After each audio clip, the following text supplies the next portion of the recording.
क्या आप सोच सकते हैं कि आपका भविष्य समुद्र की गहराइयों और अंतरिक्ष की ऊंचाइयों में छिपा हो सकता है?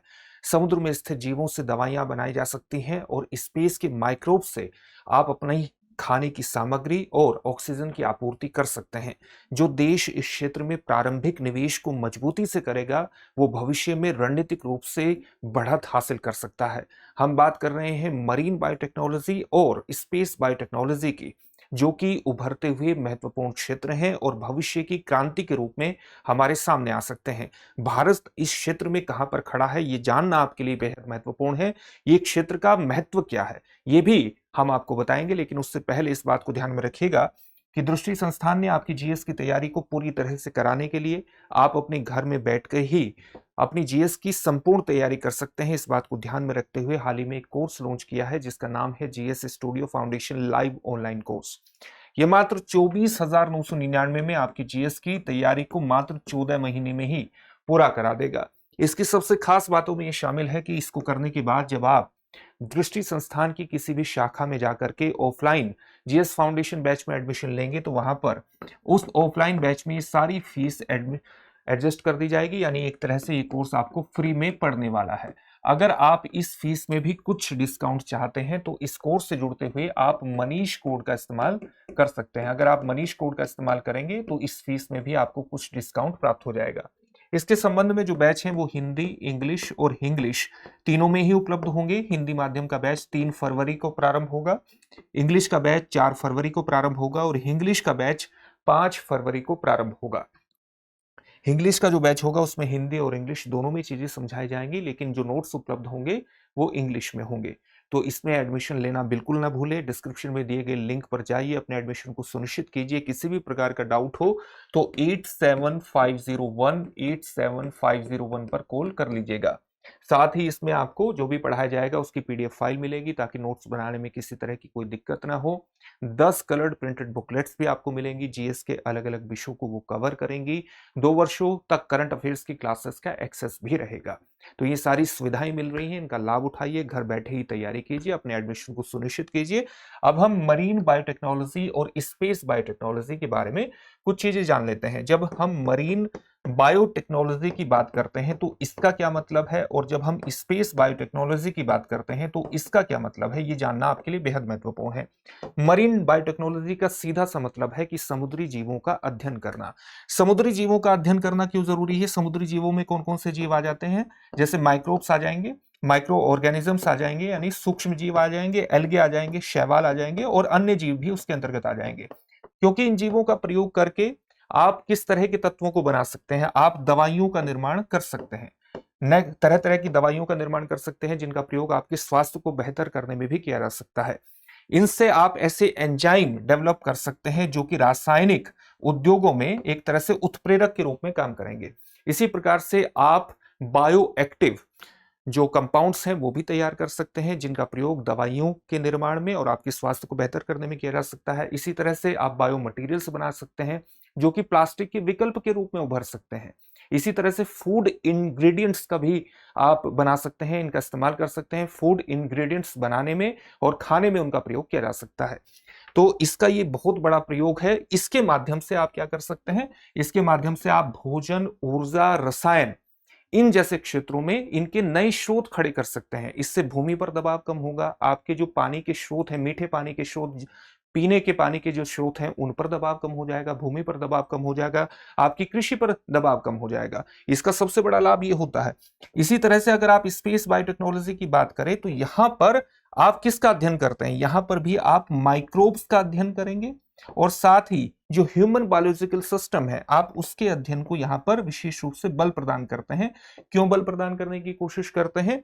क्योंकि ये किस तरह से फंक्शन कर रहे हैं माइक्रोग्रेविटी में, अगर और माइक्रोग्रेविटी में और रेडिएशन में, जो अंतरिक्ष की किरणें हैं उसके अंतर्गत ये किस प्रकार से फंक्शन कर रहे हैं, अगर आपने उस प्रक्रिया को जान लिया तो समुद्र जो अंतरिक्ष में स्थित माइक्रोब्स हैं आप उनके माध्यम से क्या कर सकते हैं? उनके माध्यम से आप भोजन सामग्री का निर्माण कर सकते हैं और भोजन सामग्री के साथ साथ आप ऑक्सीजन के एक नए स्रोत को खड़ा कर सकते हैं। इसका सीधा सा मतलब क्या है कि अगर आपने अंतरिक्ष में ही भोजन बनाने की सामग्री को खड़ा कर लिया या ऑक्सीजन, अतिरिक्त ऑक्सीजन उत्पन्न करने की स्थिति को उत्पन्न कर दिया, तो इसका सीधा सा मतलब है कि अंतरिक्ष अन्वेषण करने की जो अवधि है वो सीधे तौर पर बढ़ जाएगी और जो मानव युक्त मिशन है उनकी भी अवधि बढ़ जाएगी। तो मानव युक्त मिशनों को बहुत लंबी अवधि तक अंतरिक्ष में भेजना आसान हो जाएगा, जिसका सीधा सा लाभ आपके पूरे ब्रह्मांड के ज्ञान पर पड़ने वाला है।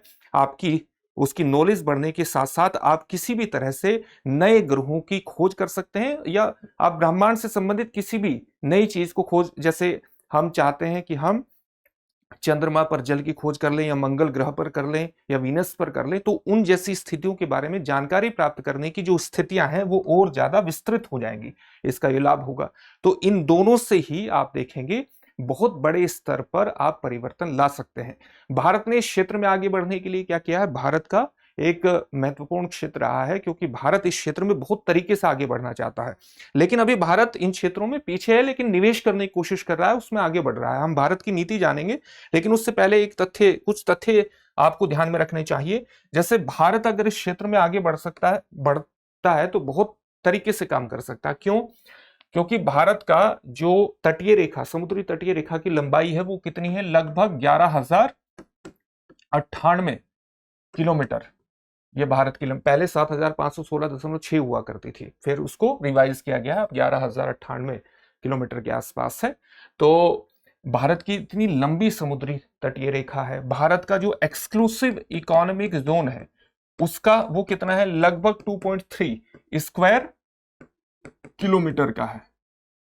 और एक्सक्लूसिव इकोनॉमिक जोन किसी भी देश का जो बेस लाइन होता है तटीय रेखा का, उससे 200 नॉटिकल माइल्स तक होता है। तो आप देख सकते हैं कि भारत के पास कितना बड़ा क्षेत्र है, कितना बड़ा समुद्री क्षेत्र है, जिसमें वो अगर अन्वेषण को बढ़ावा दे, जिसमें वो बायो मैन्युफैक्चरिंग को बढ़ावा दे, तो उससे बहुत बड़े स्तर पर भोजन के स्रोतों को और ऊर्जा के स्रोतों को, रसायन को वो प्राप्त कर सकता है। और इस दिशा में भारत ने काम भी किया है।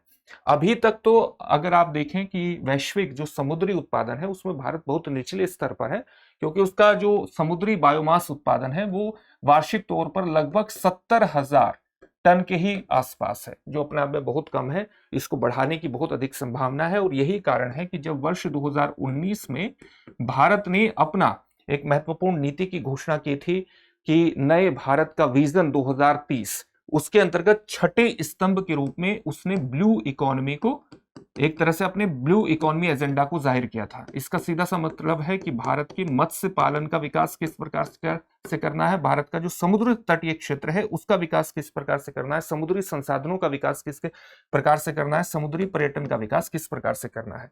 इसी प्रकार से भारत ने वर्ष 2021 में एक और नीति लॉन्च की थी पृथ्वी विज्ञान मंत्रालय के अंतर्गत, डीप ओशन मिशन।